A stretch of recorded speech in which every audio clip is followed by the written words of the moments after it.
আজি বৰ্তমান মই উপস্থিত আছোঁ আমাৰ নগাঁৱৰ যি মহামৃত্যুঞ্জয় মন্দিৰ আছে, বেকত মহামৃত্যুঞ্জয় মন্দিৰ, আৰু তাতে মোক লগ কৰিবৰ কাৰণে এজন দাদা আহিছে মৰিগাঁৱৰ পৰা। দাদা অকণমান আপোনাৰ পৰিচয়টো দিয়ক। নমস্কাৰ, মোৰ নাম শ্ৰী বুধেন বৰদলৈ। মোৰ ঘৰ আপোনাৰ তৰাণী কলবাৰী আৰু ডিষ্ট্ৰিক্ট আমাৰ মৰিগাঁও। আৰু দাদা আহিছে মোৰ পৰা এটা মেচিন ল'বৰ কাৰণে।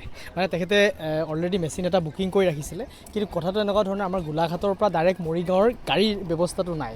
সেই কথাটোৰ কাৰণে ডাইৰেক্ট নগাঁৱত পঠাবলগীয়া হয়। কিন্তু কালি মানে মোৰ ইমাৰ্জেঞ্চি কামত মই যিহেতু নগাঁও আহিব লগা হ'ল, গতিকে দাদাক ৰাতি ফোন কৰিছোঁ।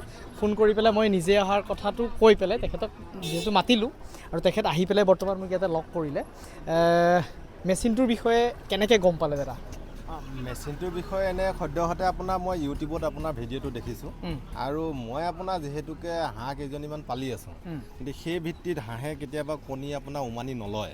সেই ক্ষেত্ৰত মই ভাবিলোঁ কি আপুনি যিহেতুকে এই বস্তুবিলাক মানুহক দি যিহেতুকে বহুতখিনি উপকৃত কৰি আছে, সেইবাবে ভাবিলোঁ আপোনাক ফোন কৰি পেলাই মই সেইকাৰণে আপোনাক ফোন কৰি জানি ল'লোঁ কথাটো। জানি লোৱাৰ পিছত সেইটোকে আপোনাক পাতিলোঁ যিহেতুকে। গতিকে কেতিয়াবা মই আপোনাৰ এতিয়া এনেকুৱা হৈছে, আমাৰ ওচৰতে আপোনাৰ দাদা এজনে হাঁহৰ ফাৰ্মকে কৰি আছে, মণ্টু ডেকা।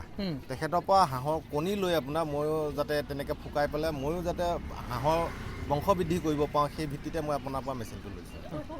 গম পাইছেনে? গতিকে আৰু যিখিনি কথা ক'বলগীয়া কথাখিনি দাদাক মই বুজাই দিলোঁ, স্পেচিয়েলি তেখেত অহাৰ কাৰণে। আৰু এটা কণ্ট্ৰলাৰ তেখেতক মই ইয়াতে বেছিকৈ দি দিছোঁ, সেইটো তেখেতে মোক পইচা দিছে।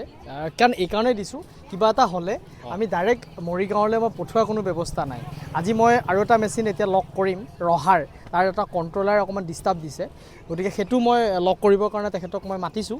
গতিকে এইখিনিয়ে কথা। এনেধৰণে ভিডিঅ' চাই ইমান দূৰৰ পৰা, নাই 50 কিলোমিটাৰ ন আপোনাৰ? হয়, 50 কিলোমিটাৰ। 50 কিলোমিটাৰ ডিষ্টেঞ্চৰ পৰা আহি পেলাই মোক ইয়াতে লগ কৰিছে, আৰু তেখেতৰ যিটো প্ৰয়োজন, গতিকে আশা কৰিছোঁ তেখেতে অকণমান সফল হওক বুলি তাৰে কামনা কৰিছোঁ।